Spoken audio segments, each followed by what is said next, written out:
Okay, this is going to be a quick update on the new Can-Am Maverick DS I purchased last Friday. I made a few updates to it since then. We got these lower door panels that close off the doors. That was one thing we definitely wanted. Purchased a plastic roof for it, and you definitely need that here in Arizona, the sun. And I just put these fender flares on this morning.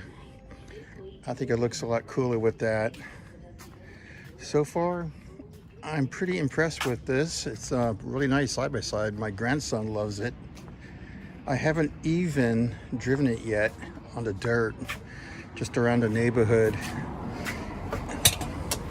One reason why we picked it is because it comes with two separate keys that you can program.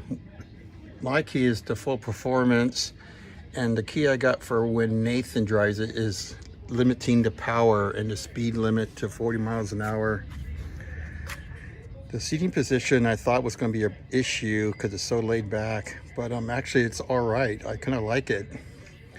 One thing is strange is this grab handle. Every time I get into it to shift it, I keep on grabbing this to shift it. I have to get used to it.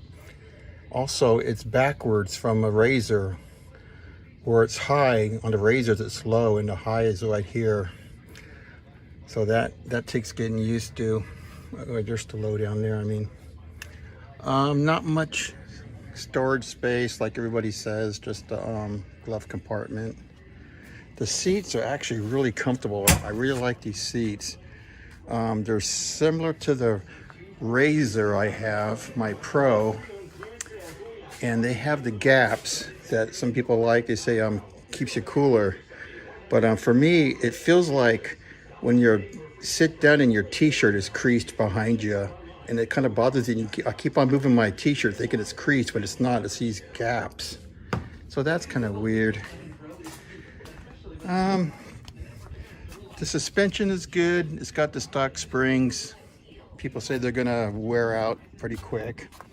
I'm not crazy about the rear upper spring at all. I don't live very far from Shock Therapy, actually just about 10-15 minutes away from them, and I'm probably gonna go there and grab some springs. Probably get some softer uppers, so when Nathan drives it'll be more plush, because he doesn't weigh that much. He must weigh about 100 pounds. So definitely gonna get some lighter springs.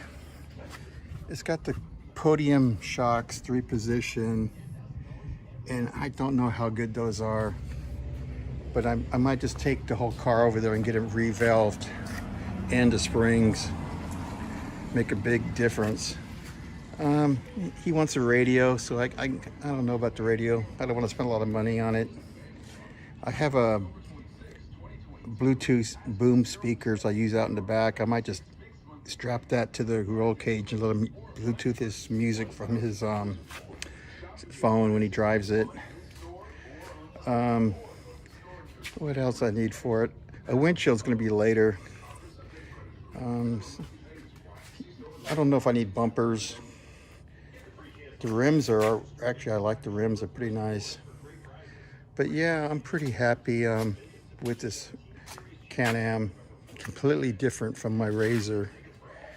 I don't really know how it drives out in the dirt, because I was just a passenger with him last Sunday when we stopped at Quartzsite on the way home with it. So yeah, but the Razor is completely different.